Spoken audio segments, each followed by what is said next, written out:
जब चिंतामणि वैश्या ने देखा कि बिल्वमंगल पूरा आसक्त हो गया है, अब उसके पास कोई संपत्ति नहीं बची, धक्का मार के निकलवा दिया। और वो जी जान अर्पित किए हुए था बिल्वमंगल चिंतामणि पर। वो वैश्या संपत्ति की होती है, अब संपत्ति रह नहीं गई। जब कोई रास्ता नहीं रहता तो भगवान का रास्ता एक खुलता है। तो किसी संत के संग से वो वैष्णव बन गए, कंठी तिलक माला और भजन। 1 वर्ष उनके आश्रम में रहे, थोड़ी शांति मिली।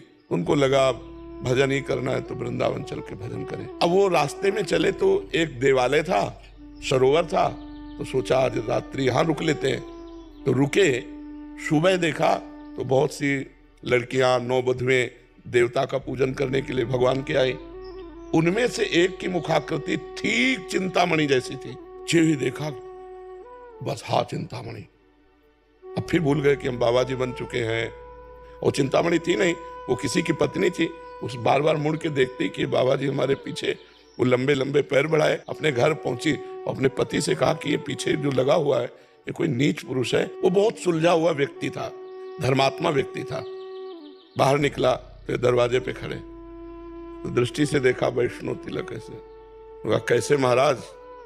अंदर बुलाया, बैठा ला। आप कैसे आए, क्या सेवा करूं? बोले जो अभी गई कौन है? तो उनका हमारी अर्धांगिनी पत्नी है। बोले एक बार भर नेत्र देखना चाहता हूं। बोले अवश्य। अपनी पत्नी से कहा आओ और इसके सामने खड़ी हो जाओ, और जब तक ये देख करके ये न कह दे जाओ तब तक खड़ी रहो। उनका जो आज्ञा। आई और अपना घूंघट खोला, खड़ी हो गई। बिल्वमंगल जैसे देखे, उनके अंदर जो बात आई वो बड़ी जोर की आई कि अरे नेत्रो, तुमने फिर मुझे भगवान के मार्ग से हटा दिया। 1 वर्ष तक गुरुजी ने मुझे संभाला और फिर मुझे वहीं गिरा दिया। एक काम कर सकती हो, मुझे 2 सुई दे सकती हो? तो ला के दे दिया।